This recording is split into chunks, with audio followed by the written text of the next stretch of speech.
Herrial Zajūro Viora.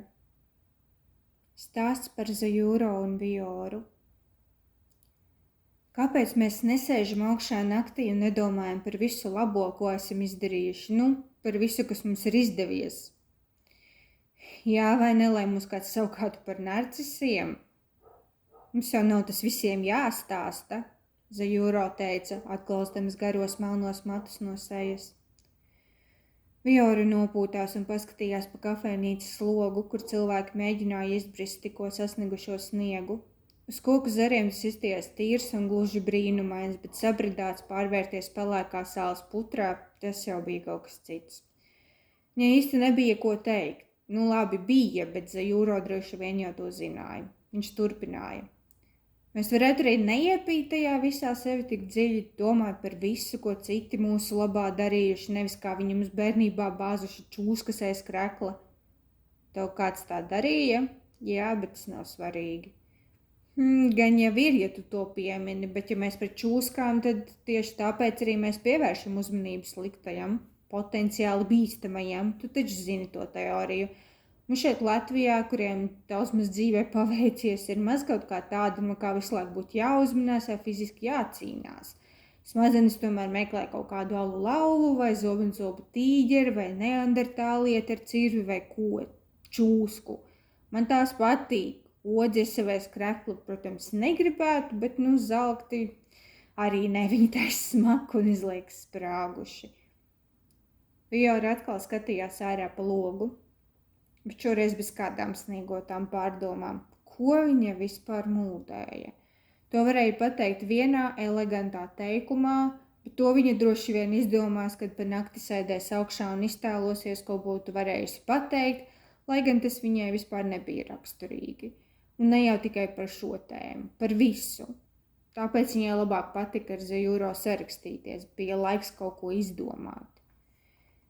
Tik daudz civilizācijas, lai piegānītu visu zemeslodi, tik daudz mums ir, bet ne tik, lai iemācītos koncentrēties uz pozitīvo. Tu mani jau pietiekami pazīsti, lai saprastu, ka es nemēģinu bīdīt toksisko pozitīvo domāšanu. Viņš teica un iedzēra sev zaļo tēju. Tā bieži naktī domā par čūskām aiz krekla vai veciem grēkiem? Viora jautāja, atkal nespējot atrast interesantākus vārdus. Zajūro mācēja runāt tieši tā, kā viņa vienmēr bija vēlējusies. Lai neizklausītos kā grieķu traģēdijā, bet lai vārdiem un valodai būtu zināma grācija. Droši vien nepārspējams skaistais vīrietis to izteikt elegantākos vārdos ar labāku apzīmējumu nekā valodas grācija. Viora tā nemācēja. Jā, ne tikai naktī. Vismaz tu neesi mačo, kurš nevar atzīst savu nedrošību, Viora teica un iedzēra malku kafijas. Zajūro mēģināja salikt rokas elegantākā, brīvākā veidā, bet nekas viņam nesanāca. Rokas nebija kur likt. Vioras pirksti gan dejoja, jeb tasīti un spēlējās īsajos gaišajos un cirtainajos matos, kā viņai būtu garlaicīgi, gluži graciozā veidā. Sievietei jau bija 38, taču viņas trauslais augums un izteikti smalkie pirksti atgādināja 1000-gadīgu feju, kur mēģināja izlikties par cilvēku, kuru būtu grēks saukt par pusmūža. Viora neizskatījās jaunāka nekā viņa bija, kā parasti komplimentēja sievietes. Viņā vienkārši bija kaut kas rotaļīgs, kaut kas svaigs, kā viņa nekad nebūtu nesusi neko smagu ne rokās, ne dvēselē. Taču Zajūro jau sen zināja, ka tā nebija. 2 mēnešus, bet tas bija ilgs laiks, lai beidzot tiktu uz pirmo randiņu laikmetā, kad sarakstis nebija modē. Viņš pilnīgi redzēja smalku otiņu Vioras prasmīgajos pirkstos. Tā tur piederējās tāpat kā pelēkais kostīms, kas izcēla sievietes balto ādu. Mačo es neesmu, bet nedrošības gadās, jā. Es vienkārši daudz domāju, un tāda veida domas nāk virsū tieši naktī, kad man no rīta jāceļas, lai darītu kaut ko bezjēdzīgu. Kāpēc, lai Zajūro būtu nedrošs, Viora nezināja, viņa vienkārši tā bija pateikusi. Šis Jaunzēlandes latvietis bija veiksmīgs savā rakstnieku profesijā, un tie platie pleci kopā ar garajiem, spīdīgajiem matiem. Zajūro noteikti neizskatījās pēc tradicionāla latvieša, bet Viorai negribējās jautāt. Viņa jutās par vecu tam, lai zinātu pareizo veidu, kā neaizvainot, jautājot par etnisko izcelsmi, un par jaunu, lai drīkstētu spērt ārā visu, kas uz mēles. Viņa pati gan bija īsta latvieta, pelēcīgi blondiem matiem, pelēcīgi zilām acīm un tik gaišu ādu, ka pat ziemā vasaras rēbumi pilnībā nesaplūda ar pārējo ādu. Pēdējos gados tai metās arī uz rokām. Vijora bija daudz par vecu, lai sēdētu šeit ar tādu pusārzemnieku, kurš varētu izvēlēties kaut kādu 21 gadu vecu modeli un pat atrast tādu, kurai bija kaut kāds saprāta potenciāls iekšā. Pats viņš piedevām izskatījās jaunāks nekā 43. Man ir pārāk labs miegs, es agri ceļos, lai gleznotu, viss tas rīta svaigums, nu stereotipiski, viņa teica. Gaisma droši vien arī laba, vismaz parasti gleznotājus attēlā, meklējot zelta stundu no rīta vai vakarā. Vijora iesmējās. Ekrānā gaisma ir vienmēr vienāda. Zajuro ieplet acis. Kas viņš nezināja? Tās nav īstas gleznas. Ja tev vajag, lai tās būtu gleznotas reizes krāsām vai akvareļiem, tad pilnīgi neīstas. Vīrietis atspēdās pret atzveltni un brīdi vērās Vijoras acīs. Viņa tiešām bija Zajuro pārsteigusi. Vai tas varēja būt labs pārsteigums, vai viņš bija viens no tiem trūistiem, kuriem digitālā māksla nebija īsta? To es nesaprotu. Dažas no tavām gleznām izskatās, kā tur būtu īsts otrs triepiens, un es ar to nesaku, ka tava māksla nav īsta, tajā nekas nav mainījies, izņemot, ja tu man teiktu, ka ieraksti pāris vārdus lodziņā un izlec bilde. Vijora ignorēja mākslīgā intelekta pieminēšanu. Tā tēma viņai jau bija tik ļoti līdz kaklam, ka pat ar Zajuro viņa negribēja to apspriest. Viņa balss bija mūzika un dabas dotājs papildināts ar nepārspējamu gaumi, labāks par jebkuru gleznu, taču viņa netaisījās ielaisties diskusijā par to.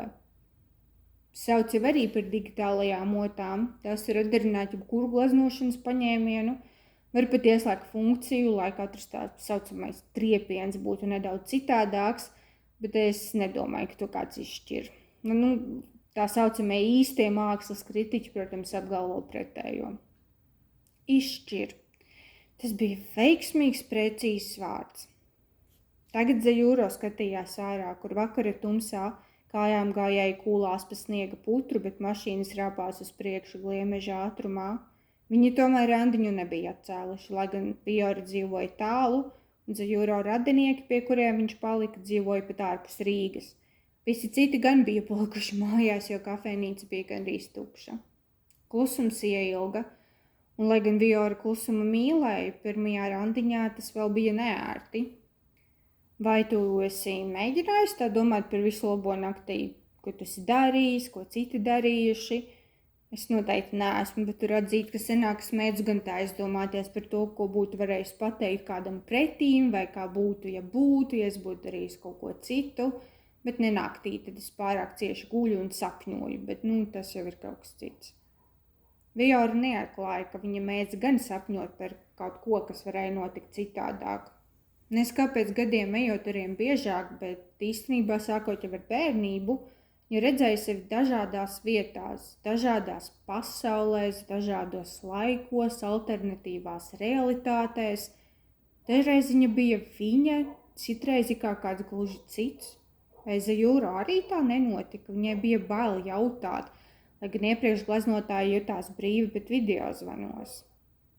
Esmu mēģinājis, bet tad man šķiet, ka tas nav pietiekami pa īstam, un es piespēju sevi domāt par aktuālo grāmatu, ko rakstu. Par jauniem darbiem tu nedomā. Zajuro iesmējās, bet pēkšņi sastinga, ieraugot sievieti 50 ienākam kafejnīcā. Viņš klusējot vēroja, kā viņa pasūtīja melnu kafiju un magoņu maizīti. Jums ir līdzīgas acis? Vijora teica, jo atkal bija iestājies klusums. Tumši brūnās acis paskatījās uz viņu tā, it kā Vijora būtu saplēsusi viņu mīļāko pierakstu kladi. Ja Zajuro tas bija pārsteigums, ka viņas gleznas bija digitālas, tad Vijora zināja, ka rakstniekam bija vairākas klades, kur pierakstīt pēkšņas idejas.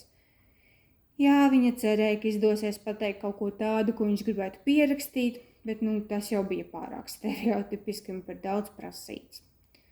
Jā, varbūt, viņš nomurmināja.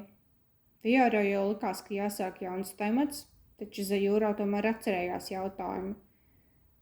Diemžēl es domāju par 100 jaunu darbu un iesāku, ja ne visas, tad vairumu, bet es rakstu romānus, tas prasa vēlnišķīgi daudz laika un man ir jāizvēlas viena ideja.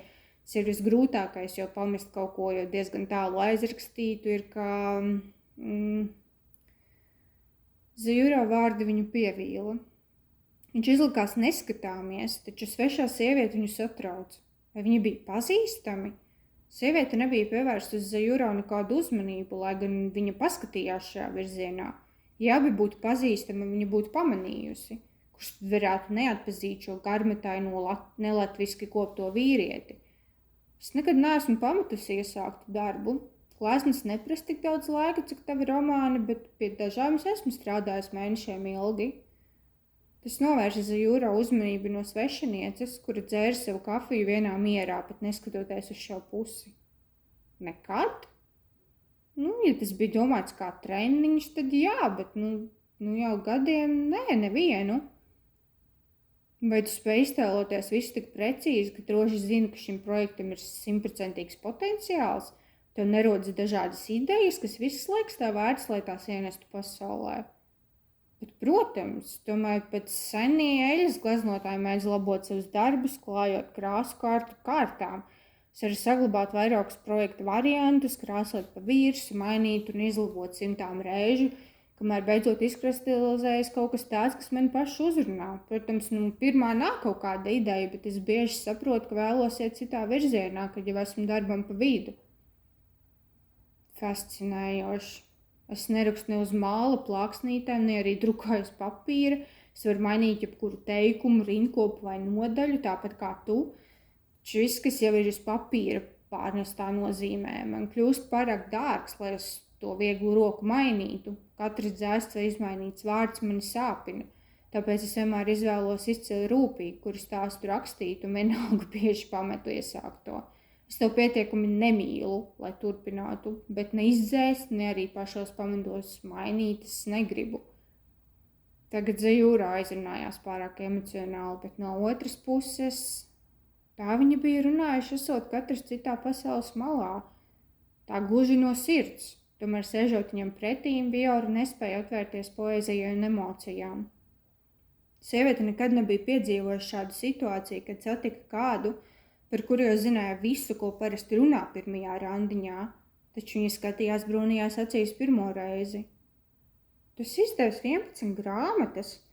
Tā ir ļoti liela nodošanās vienam stāstam. Es nekad nebūtu domājis, ka tas nāk tik smagi. Man radīs šķiet vieglākā lieta pasaulē. Bet tu neko neizdzēs pavisam, lai sāktu no jauna. Nē, jo vienmēr tajā iesākumā ir kaut kas derīgs, no kā veidot gleznu. Varbūt beigās nekas īsti nepaliek pāri, bet es gleznoju un viss notiek. Es nemokos ar idejām. Kad es radu, tas ir viss, ko es gribu darīt. Process. Iznākums ir tikai tas, kas paliek pāri.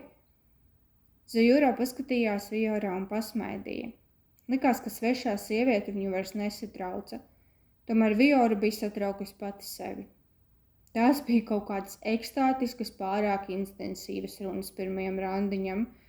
Tomēr viņi tā bija runājuši jau veselu mēnesi, kad tika pāri pirmajai neveiklībai, kas sastāvēja no mēģinājumiem atrast laiku, kas derētu gan Latvijas, gan Jaunzēlandes laika joslai, runām par otrādi apgrieztajiem gada laikiem un visādiem pastulbiem sīkumiem. Viņiem vajadzēja daudz laika, lai sāktu runāt pa īstam, bet fakts, ka Zajūrā grasījās viesoties Latvijā pie radiem tikai pēc 2 mēnešiem, lika viņiem uzzināt vienam par otru daudz vairāk nekā abiem dzīvojot Rīgā. Vai viņam nešķita, ka Viora runāja pārāk ātri un nepārdomāti, bet tikko kā viņa nodomāja, ka sieviete Zajūrā vairs neinteresēja, čakal sāk uz viņu skatīties, balsī skanot nedroši. Bija gan Zajūrā neirotisks īsmākslinieks. Tu zini, ka es vairāk dzīvoju iztēlē nekā reālajā pasaulē, viņš teica. Viora to nesaprata, bet tad rakstīšana nebija tāda pati reālā pasaule kā gleznošana. Tomēr viņai beidzot bija jājautā. vai tu pazīsti to sievieti, vai arī viņa tev kādu atgādina? Zjurā tikko manāmi sarāvās. Nē, neviens no otras. Tā kā viņš neko nepaskaidroja, tad Viora arī negribēja jautāt, bet tas lika viņai sajusties vēl garlaicīgākai. Viņa neuzkrītoši paskatījās vēlreiz. Sieviete noteikti nebija tik pelēcīga kā Viora, lai gan par skaistu viņu arī nenosauktu. Taču, ko varēja zināt, kāda bija Zajūro gaume. Viņa bija vismaz 10 gadus vecāka par Vioru, bet ļoti efektīga. Tumši brūniem, bieziem, elegantā frizūrā saņemtiem matiem, acīm tikpat brūnām kā Zajūro, tikai mazākām. Pēkšņi Viora saprata, ka bija vērojis svešo daudz ilgāk nekā likās. Viņa bija arī ļoti neparasti saģērbusies, izskatoties drīzāk tā, kā jaunāka sieviete varētu staigāt, bet viņa piestāvēja. Viora bija izvēlējusies klasisku pelēku bikškastīmu, jo viņai likās, ka piesātinātas krāsas, kā saka, apēda pēdējo krāsu viņas pašas sajā, bet svešinieces piesātināta brūnais un beišais tērps sastāvēja no žaketes un pusgariem kupliem svārkiem. Likās, ka tajā bija nebeidzams daudzums detaļu. Mežģīnes, lentītes, izšuvumi, bet viss salikts tā, ka neizskatījās pārspīlēti. Varbūt viņa šīs drēbes pirka lietoto apģērbu veikalos, vai pat pasūtīja pie šuvējas, vecāku gadagājumu hipsteri, tā viņa izskatījās. Vai Zajūro tas tik ļoti patika, ka viņš pilnīgi satraucās? Viora atcerējās Zajūro pieminam interesi par audumiem un apģērbiem, sevišķi pašdarinātiem. Viņš pats bija kā mākslas darbs, tomēr vai tā neizpaudās gandrīz nepārvarama vēlme pārsēsties pie otras sievietes galdiņa. Ja no videozvanos Viora izskatījās labi, bet klātienē lika vilties, vai viņš pats sāks runāt, vai Viorai atkal kaut kas būs jājautā. Viņai nebija. Es sāku rakstīt pirms 20 gadiem. 11 grāmatas pa šo laiku liekas, kas neticams. Es atceros notikumus savā dzīvē pēc tā, kuru grāmatu rakstīju. Kuri tēli dzīvoja to brīdi man galvā. Laikam tev nav līdzīgi, ja gleznas prasa mazāku laiku, vai tev vienmēr ir aktīvs projekts? Nav.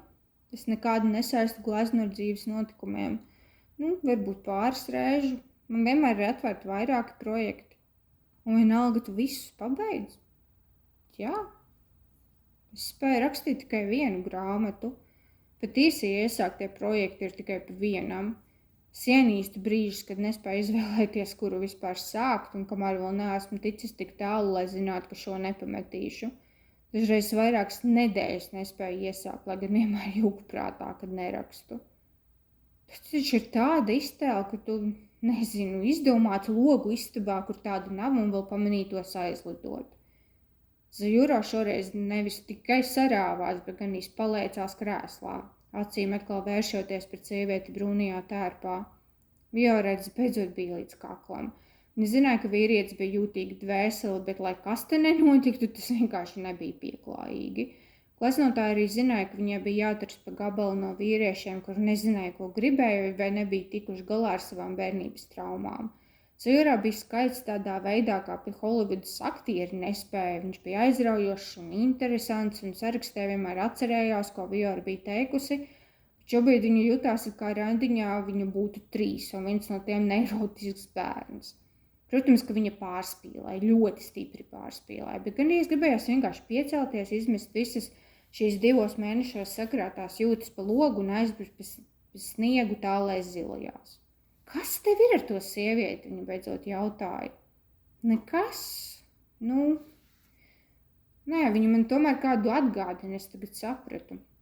Mana 6. grāmatas tēla vārdā Kolomba. Es nekad nebiju redzējis kādu, kas tik ļoti izskatītos kā tēls man galvā. Tas rada maigi izsakoties dīvainas izjūtas. Tas piedevām ir viens no ļaunākajiem tēliem, ko esmu radījis. Viora lēnām nopūtās. Tas vēl ar vienu bija diezgan neirotiski, bet vismaz izskaidroja Zajūro uzvedību. Ja es ieraudzītu kādu seju, kas izskatītos gluži kā manā gleznā, droši vien arī justos mazliet dīvaini. Tā gan nekad nav gadījies, lai gan... Nē, vienreiz notika gan. Es uzgleznoju dievieti, kurai no sākuma bija jābūt Morigonai, bet viņa transformējās par... Kailiahu. Viora paskatījās uz sievieti un nobālēja. Zajuro nebija gatavs par to runāt. Viņš nebija gatavs tam, ka tādas lietas dzīvē notika, par spīti tam, ka tā pat nebija pirmā reize, kad viņš redzēja šo sievieti, pat ne pirmā valsts. Moriganu es zinu, bet kas ir Kailjaha? Viņš jautāja, lai novērstu Vioras domas. Viņas lūpas bija kļuvušas gluži baltas, taču Zajuro cerība, ka viņa negribēs pavērst sarunu tur, piepildījās. Viņa ir ķeltu ziemas dieviete, sasalums, ziemas skarbums un grūtības. Ir arī pretējā vasaras dieviete, bet viņa nekad nav bijusi tik plaši zināma. Jo viņa nav zobenzoba tīģeris, no kā jāuzmanās un par ko jādomā visu nakti. Vasara ir viegla. Man vairāk patīk ziema. Man arī. Tagad Zajuro centās novērst Vioras domas no svešinieces, tikai vai viņu līdz galam varēja tās saukt? Pie mums Jaunzēlandē ir brīnumainas ziemas, pietiek pabraukt 100 kilometrus un tur ne sniega nekā, bet augstāk kalnos, vai dažreiz, kā liekas, pēc kāda iemesla ir dziļa ziema. Dienvidu salā tas ir, ziemeļos ir siltāks. Jā, tik dīvaini, ka augstums ir nevis ziemeļos, bet dienvidos kā pie mums pierasts.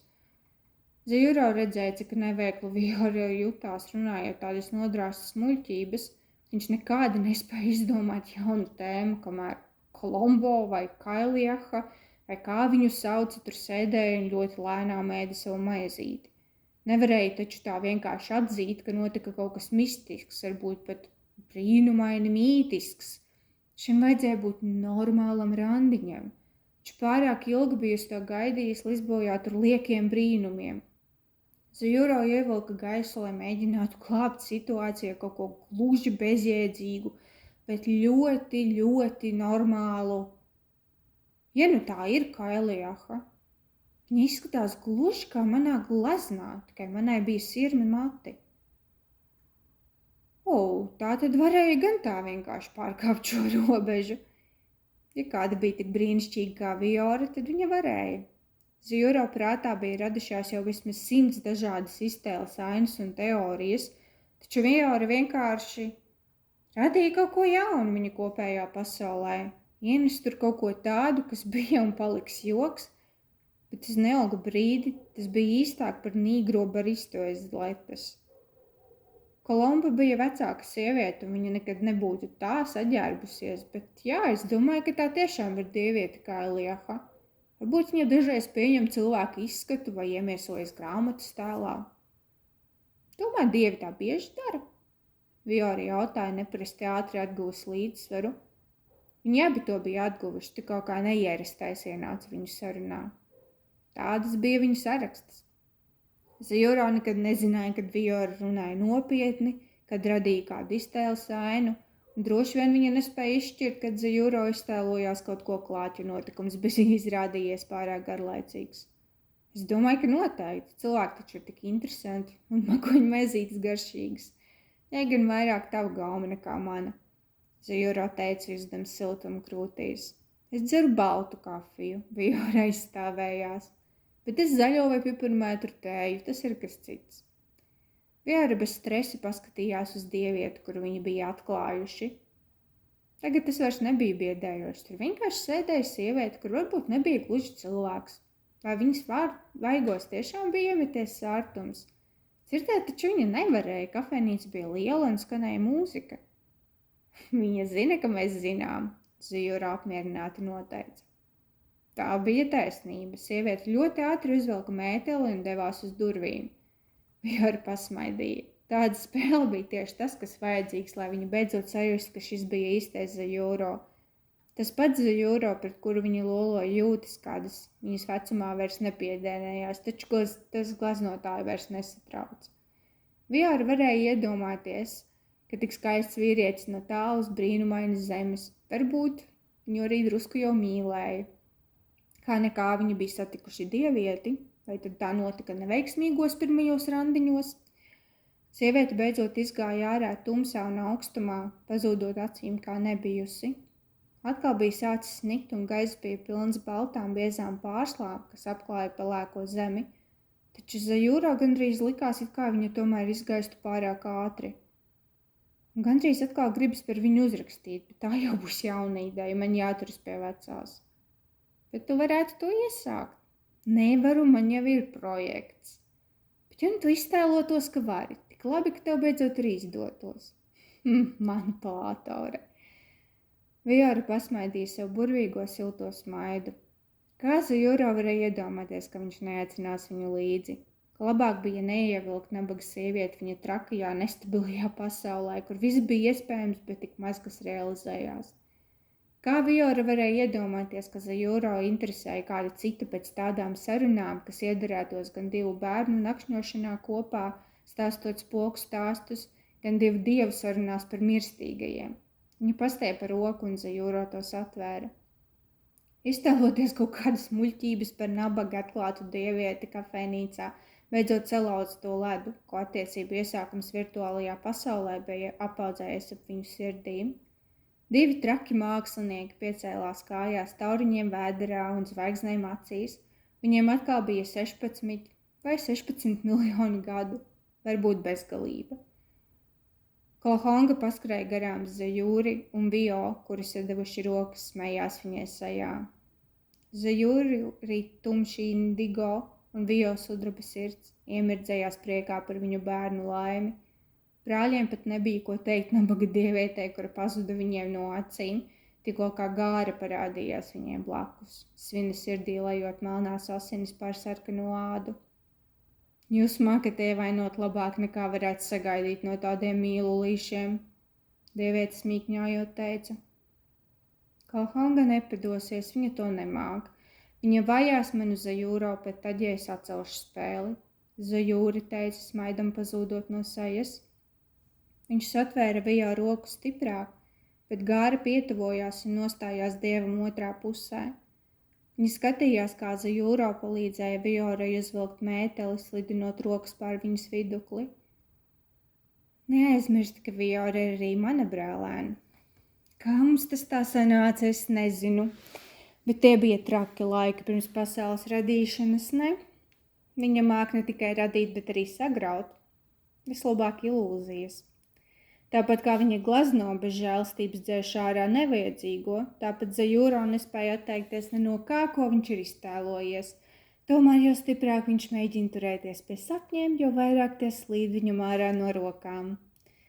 Viora ir briesmīga savā radīšanā, jo viņai nav žēl radīto iznīcināt. Blondie sprungainie matiņi un trauslās rociņas iežūzos Zajūro, un viņa ir arī mana. To atceries. Gāra pārlaida roku melnajai ķēdei ap saviem muskuļainajiem pleciem un noglāstīja kauju sāvu, ko nesa uz muguras. Kad vien sagrāvis nesējas ierocis netika izmantots, tas bija viņai uz pleciem. Tad dievietis atvēra Vio roku, Zajūri spītīgi neatlaižot otru. Tas būs brīnišķīgi, brālēni, jo sen ir pagājis laiks, kad es vēlējos, lai pasaulē nekā nebūtu, lai tāpat nemaz nesāktos. Zilvens man iemācīja mīlēt skaistumu, lai tu to sacirstu gabalos. Zajūri caur zobiem izgrūda. Nerausti lūpu pirmais no pirmajiem, ak šallas pirmdzimtais bērns. Tu to visu jau sen iztēlojies un vienalga neapturēja Vio radīšanu, vai ne tā, brālēni?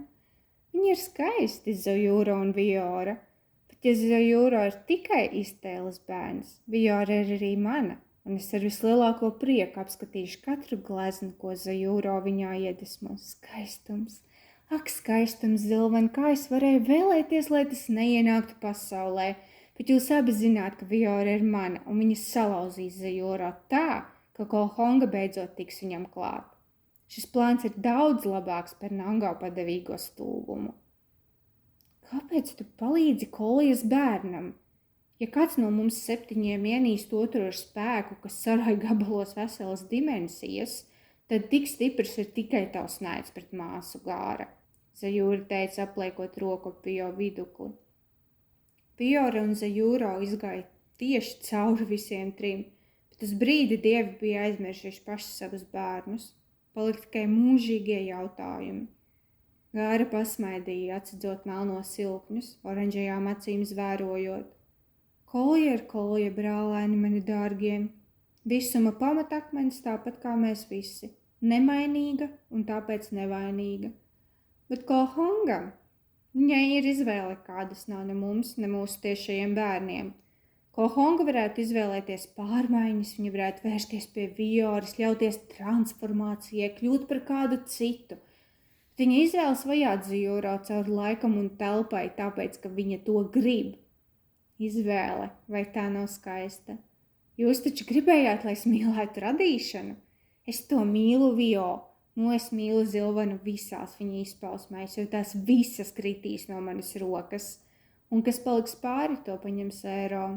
Jūs zināt, kā tas beigsies. Ēnas pārklās visu. To tu droši nezini. Neviens nezina. Vio atbildēja savam pretmetam. Gāra pieliecās viņam cieši pie sejas, sažņaugdama Vioras radītāju, tāpat kā toreiz, kad viņi kopā laida pasaulē miriādas iemiesotu mūžīgu pretstatu, kuriem plūsīt dvēseles, kas pārāk pilnas iztēles un cerību. Pat iznīcība var cerēt, Gāra teica. Vēlreiz pasmaidīja un izskais, atstājot brāļus vienus. Zajūri noglāstīja Vio vaigu, bet būs taču skaisti kādu laiku, vai ne? Kā jau viss, kas jauns un jūtas brīvs. Vio noskatījās, kā iemiesoties pāris roku rokā pazuda skatam, nogriežoties ap stūri. Viņš negribēja būt daļa no tā, kas salauzīs Zajūro, kaut tikai nožēlojumā cilvēka veidolā. Taču Viora bija tikpat padota savai dabai kā Vio pats. Tas viss bija atkarīgs no Kohongas, Kolijas meitas. Viss, kam pieskārās viņas cietā roka, agrāk vai vēlāk padevās spiedienam. Visi, izņemot Zajūro. Vai šī būs tā reize, kad divi pusmūži cilvēki, aizmirsuši savu dievišķo izcēlesmi, izspēlēs kosmiskās spēles pēdējo cēlienu? Vai tiešām Kohonga bija atradusi veidu, kā salauzt Zajūro caur neārstējumu sapņotāju idiotisko cerību pēc ideālas mīlestības? Zajūri varēja tikai vēlreiz noglāstīt Vio vaigu. Ja Kohonga uzvarēs, viņa uzvarēs tikai vienu no daudziem Zajūro, kuri vienmēr sapņo par ko vairāk dzīvē. Lai gan šī ir viņas dēla Hangada pasaule, ir pa pilnam Zajūro svētītu cilvēku. Redzi, tur tas cilvēks domā, par ko balsot, lai panāktu pārmaiņas savā pagastā. Tas cilvēks sarkanajā mētelī sapņo par aktiera karjeru. Tas atkal mēģina iztēloties, kādu dzīves ceļu izvēlēties, domājot, ka visa pasaule vaļā. Katram sava iztēle, katram ierobežota izvēle. Labākā vieta tādām spēlēm tas neko nenozīmē. Īstā Zajūro nav cilvēks, viņa nevar mainīt savu būtību. Kohonga nevar viņu samaitāt uz mūžu. Vio skatījās apkārt uz visiem šiem radījumiem, kura bija dievis kādreiz iztēlojušies tieši šādā izskatā. Zajūri deva viņiem savu spēku pār pārējiem, un Vio nācās viņiem padoties, radot šos tēlus, šos attēlus, kur viņš pats bija violets, gracios vīrietis ar sudraba sirdi un ar krāsu notrietām rokām. Sudrabots zvaigžņu vainags rotāja viņa īsos blondos sprogainos matus, un neviens nezināja, kāpēc. Nebija neviena konkrēta cilvēka, kurš to tā būtu izdomājis. Nav neviena, kurš zinātu visu, Zajūri noteica, aicinātams brāli doties tālāk. Tā mēs sakām gan, Vio atbildēja. 7 pirmotnējie dievi nevarēja atbildēt, vai Viora salauzīs Zajūro sirdi, un vai Kohonga tiks klāt iztēles bērnu cilvēcīgajai sirdī. Zajūri gan spēja iztēloties visus iespējamos variantus, bet kura būs tā realitāte, ko Vio nāksies radīt un Gārai kādā brīdī sagraut, to varēja tikai minēt. Tāpat kā savu nākotni varēja minēt arī cilvēki Viora, latviešu gleznotāja, un Zajūro, jaunzēlandiešu rakstnieks. Varbūt kāds zināja, varbūt viņa tomēr zināja, un varbūt viņš bija īsts. Brāļi nopūtās uz brīdi ļaušies šīs planētas radības krūņu formām un atgriezās pasaulē pirms laika un telpas, sastinguši, skatoties viens otrā sadotām rokām. Tur pretīm Kolja un Gāra gan turēja vienotras roku, taču skatījās uz sānu, mēģinot spērt soli, lai tiktu prom. Šalari un Eiro rokas bija sadotas tāpat kā citiem pāriem, bet viņi vērās tur ārā, kur tikko bija radusies pasaule, un pa vidu stāvēja iemesls kāpēc – Zilvans.